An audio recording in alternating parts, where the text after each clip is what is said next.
1-800-TCM-1002.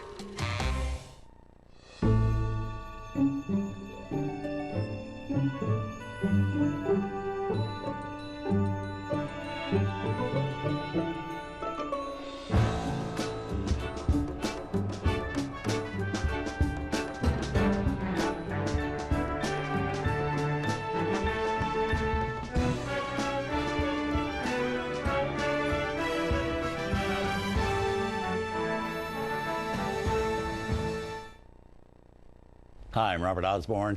Tonight we're showing films having to do with people being forced to start over after the end of a relationship.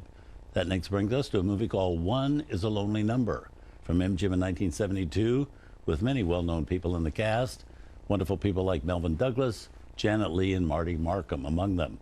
But the official star of the movie is Trish Vanderveer, best known at the time both for her work on the TV soap opera One Life to Live and also known for being Mrs. George C. Scott. Her role in our film is that of a beautiful and plucky young divorcee suddenly thrust back into the terrain of single life. Interestingly, while Trish was making this movie, it was quite the opposite for her in real life.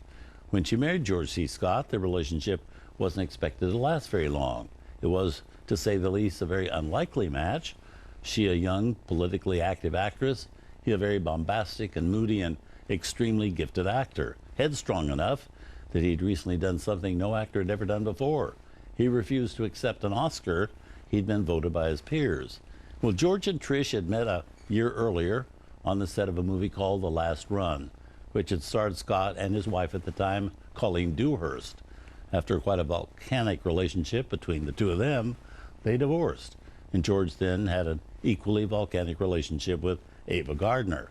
Next came Trish in his life. Things weren't altogether smooth in that relationship either, but their marriage did last 27 years until his death in 1999. But here from MGM in 1972, 12 years after Janet Leigh had her triumph in the Hitchcock film Psycho, and a film Melvin Douglas made in between his two Oscar-winning supporting performances in 1963's HUD and 1979's Being There. A movie directed by Mel Stewart. Here's One is a Lonely Number.